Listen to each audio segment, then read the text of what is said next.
Hello viewers, welcome to school Rupam. আজকে আবারও হাজির হয়েছি তোমাদের জিকে ক্লাস 3 নিয়ে, অর্থাৎ আজকে পার্ট 3 ভিডিও। তো চলো শুরু করি। প্রথম প্রশ্ন, ভারতের প্রথম মহিলা রাষ্ট্রপতির নাম কি? এ ইন্দিরা গান্ধী, বি প্রতিভা পাটিল, সি দ্রৌপদী মুর্মু, ডি সোনিয়া গান্ধী। তো সঠিক উত্তরটা হবে অপশন বি প্রতিভা পাটিল।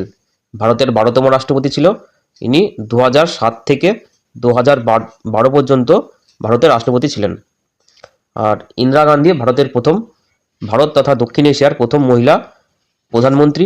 আর দ্রৌপদী মুর্মু হচ্ছে প্রথম আদিবাসী রাষ্ট্রপতি, ভারতের প্রথম মহিলা আদিবাসী রাষ্ট্রপতি।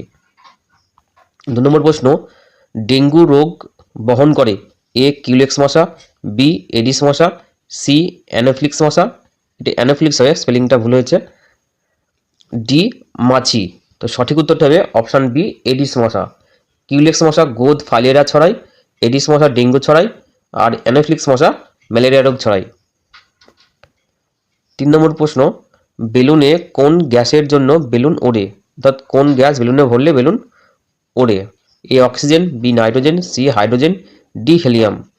তো এগুলির মধ্যে থেকে এখানে অপশান সি এবং ডি দুটি হবে। অর্থাৎ বায়ু থেকে বায়ুতে যে গ্যাসটি হালকা, অর্থাৎ অক্সিজেন নাইট্রোজেনের থেকে এখানে হিলিয়াম এবং হাইড্রোজেন হালকা হওয়ার জন্য এরা বেলুনের ভেতরে ভরলে পরে বেলুনটি আকাশে ওড়ে। আর এটি মনে রাখার জন্য একটি ট্রিক্স হচ্ছে, আমরা অনেক সময় যে হাই তোলার সময় মুখে হাত দিয়ে থাকি, তাহলে সেক্ষেত্রে হাইড্রোজেন এবং হিলিয়ামের শুরুটা সংকেত শুরু হচ্ছে এইচ দিয়ে, তাহলে হাই তোলার সময় আমরা হাত দিই, তাহলে এইচ এই মনে রেখে আমরা এটাকে মনে রাখতে পারি। 4 নম্বর, পুলিৎজার সম্মানটি দেওয়া হয় এ অভিনয়, বি সাহিত্যে, সি সাংবাদিকতায়, ডি খেলাধুলায়। তো সঠিক উত্তরটা হবে অপশান সি সাংবাদিকতায়। 5 নম্বর প্রশ্ন, আন্তর্জাতিক সাক্ষরতা দিবস পালন করা হয় এ 12ই মার্চ, বি 28শে সেপ্টেম্বর, সি 28শে জুন, ডি 5ই মার্চ। তো সঠিক উত্তরটা হবে অপশান এ 12ই মার্চ। 6 নম্বর প্রশ্ন, মানুষের শরীরের স্বাভাবিক তাপমাত্রা A 95 degree Celsius, B 95 degree Fahrenheit, C 98.4 degree Fahrenheit, D 98.4 degree Celsius. তো সঠিক উত্তরটি হবে option C 98.4 degree Fahrenheit. 7 number প্রশ্ন, কোন দেশ প্রথম মহাকাশে কৃত্রিম উপগ্রহ পাঠায়? A America, B Russia, C France, D চীন। তো সঠিক উত্তরটি হবে অপশান বি রাশিয়া। 1957 সালে প্রথম মহাকাশে কৃত্রিম উপগ্রহ পাঠান, তার নাম ছিল স্পুটনিক। আচ্ছা, 1957 সালে তখন রাশিয়া ছিল না, তখন ছিল ইউএসএসআর। 8 নম্বর প্রশ্ন, নীল লোহিত কার ছদ্মনাম? A Rabindranath Thakur, B Sunil Gangopadhyay, C Sharatchandra Chattopadhyay, D Vidyasagar. তো সঠিক উত্তরটা হবে অপশান বি সুনীল গঙ্গোপাধ্যায়। আর বিদ্যাসাগরের অনেকগুলি ছদ্মনাম আছে, তার মধ্যে কয়েকটি হলো আন্নাকলি পাকরাশি, ভানু সিং, আর শরৎচন্দ্র চট্টোপাধ্যায়ের ছদ্মনাম হলো অনিলা দেবী। 9 নম্বর প্রশ্ন, পাকস্থলীতে কোন অ্যাসিড থাকে?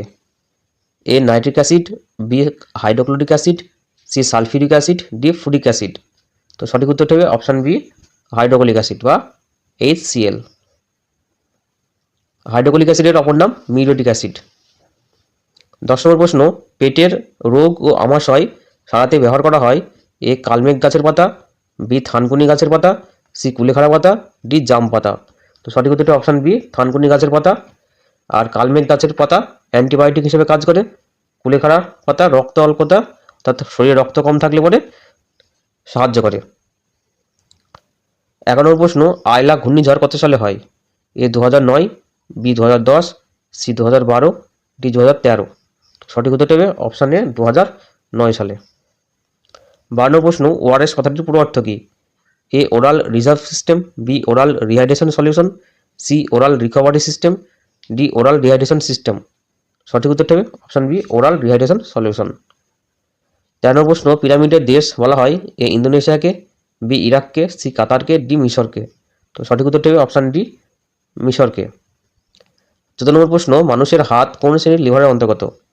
এ প্রথম শ্রেণী, বি দ্বিতীয় শ্রেণীর, সি তৃতীয় শ্রেণীর, ডি চতুর্থ শ্রেণীর। সঠিক উত্তরটা অপশান সি তৃতীয় শ্রেণীর। 15 নম্বর প্রশ্ন, বীরবলের প্রকৃত নাম কি? A Mahesh Bhat, B Mahesh Das, C Naresh Das, D Naresh Bhat. তো সঠিক উত্তরটি হবে অপশান বি মহেশ দাস। এই বীরবল আর বলে আকবরের যে রাজসভা, সেই রাজসভার যে নবরত্ন ছিল, অর্থাৎ 9 জন জ্ঞানী যে ব্যক্তি ছিলেন তাদের মধ্যে অন্যতম ছিলেন এই বীরবল। 16 নম্বর প্রশ্ন, শান্তিনিকেতন কোথায় অবস্থিত? A Birbhum, B Bankura, C Hooghly, D Kolkata. তো সঠিক উত্তরটা হবে অপশান এ বীরভূমে। 17 নম্বর, রবীন্দ্রনাথ ঠাকুর কত খ্রিস্টাব্দে জন্মগ্রহণ করেন? এ 1869, বি 1861, সি 1875, ডি 1889। তো সঠিক উত্তরটা হবে 1861 খ্রিস্টাব্দে, আর মারা যান 1941 খ্রিস্টাব্দে। 18 নম্বর প্রশ্ন, ভারতের সর্বোচ্চ সামরিক সম্মান কোনটি? এ পরমবীর চক্র, বি অশোক চক্র, সি বীর চক্র, ডি ভারতরত্ন। তো সামরিক সম্মান বলা হয়েছে, তাহলে সঠিক উত্তরটা হবে পরমবীর চক্র। আর ভারতরত্ন হলো সর্বোচ্চ নাগরিক সম্মান, অর্থাৎ অসামরিক, সামরিক নয় অসামরিক। আর এই সামরিক সম্মান মনে রাখার সূত্র হলো পরম মহাবীর, পরম মহাবীর। এই কথাটি মনে রাখলে এখানে পরপর সম্মানগুলি জানা যাবে, অর্থাৎ পরমবীর চক্র সব জায়গায় সর্বোচ্চ সামরিক সম্মান, দ্বিতীয়টি হলো মহাবীর, আর তৃতীয়টি হলো বীর চক্র। 19 নম্বর প্রশ্ন, পশ্চিমবঙ্গের নবীনতম জেলা কোনটি? A Alipurduar, B Kalimpong, C Jhargram, D Paschim Medinipur. নবীনতম অর্থাৎ 23তম জেলা, তাহলে সঠিক উত্তরটা হবে পশ্চিম বর্ধমান। 2017 সালে বর্ধমানকে ভেঙে দুটি ভাগে ভাগ করা হয়, একটি পূর্ব বর্ধমান, একটি পশ্চিম বর্ধমান। 20 নম্বর প্রশ্ন, কত সালে প্রথম কলকাতায় পাতাল রেল চালু হয়, অর্থাৎ মেট্রো রেল চালু হয়? এ 1980, বি 1982, সি 1984, ডি 1986। তো সঠিক উত্তরটি কি কমেন্ট বক্সে জানাবে, যার উত্তরটি সঠিক হবে আমি লাইক করে দেবো। তো আজকের মতো ভিডিওটি এখানে শেষ করছি, ধন্যবাদ।